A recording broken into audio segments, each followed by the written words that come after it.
Hi everyone, welcome to the Weekly Report. I'm Sheree Honeycutt with the Public Works Department, and here are the top 3 things that you need to know this week. Road resurfacing is in full swing across the city. Some projects are along Linwood Boulevard, Bannister Road, and North Troost. If you want to know where we'll be next, check out the street preservation map on our website.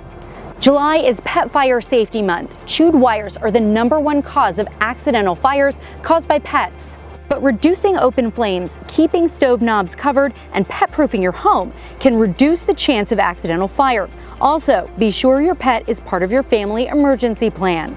A new pollinator garden is coming to Union Station near the streetcar stop. 300 native plants will replace the turf grass, creating a habitat for pollinators like butterflies and bees and other insects. The garden includes a footpath for you to explore the garden and take some cool pics with the dinosaur skeleton.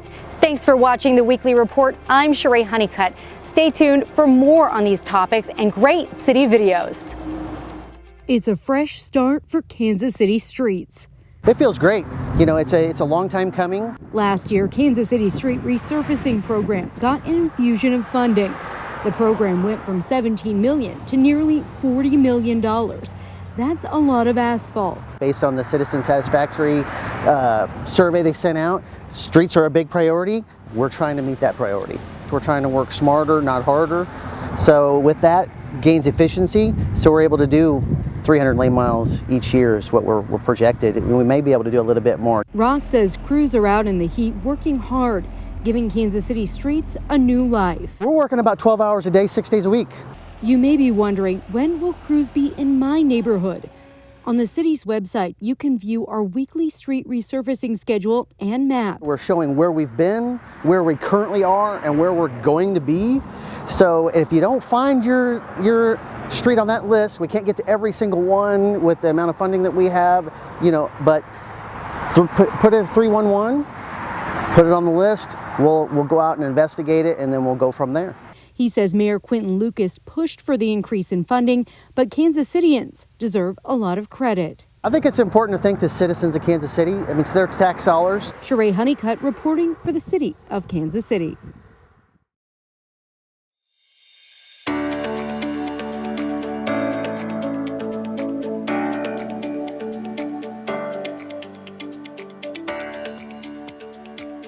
Hi, I'm Tori Fugate at KC Pet Project at the Kansas City Campus for Animal Care.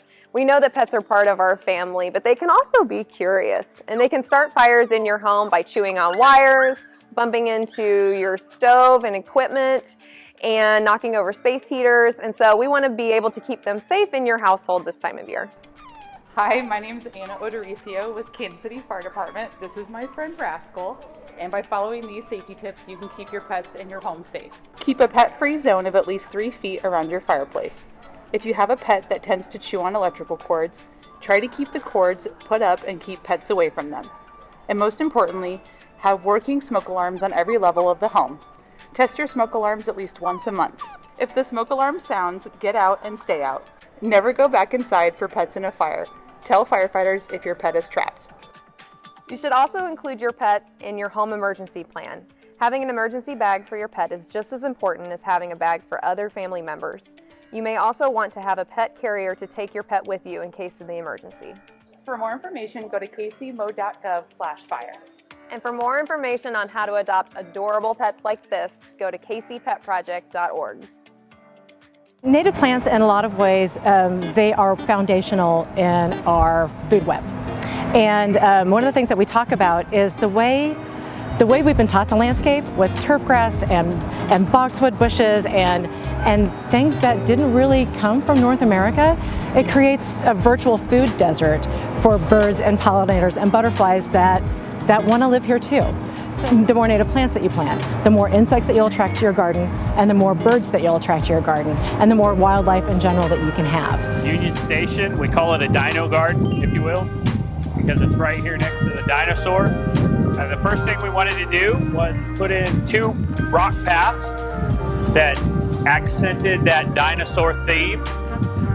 You can see we cut the flagstone for these paths to mimic the footprints of various dinosaurs. We have almost exclusively carnivores on this path. and we have herbivores on the other path.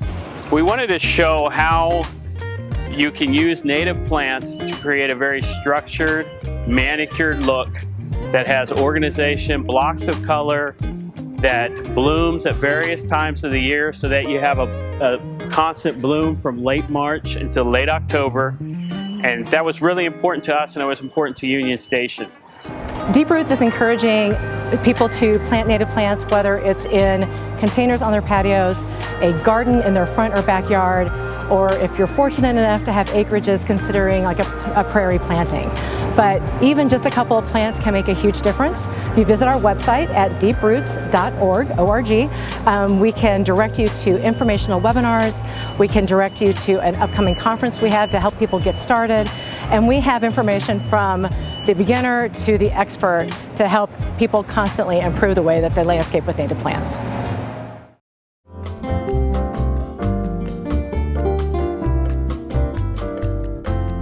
Today we are out here cleaning up Swope Parkway. It's part of our big Boulevard and Parkway cleanup with the Challenge Conference. Collectively, the volunteers have picked up about 15,000 pounds of trash so far this week.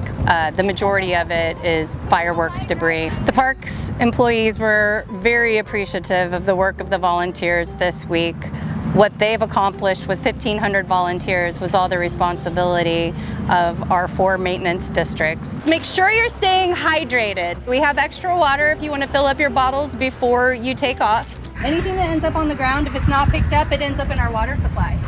If it ends up in our water supply, it ends up in the ocean. I know you already know this. You're a smart group. Groups like this are such an asset to the city. We can accomplish so much when this many people come together. So if anyone's group or organization or even individuals want to get involved, they can just go to caseyparks.org/volunteering. If there's a desire to help, we'll find the place to help.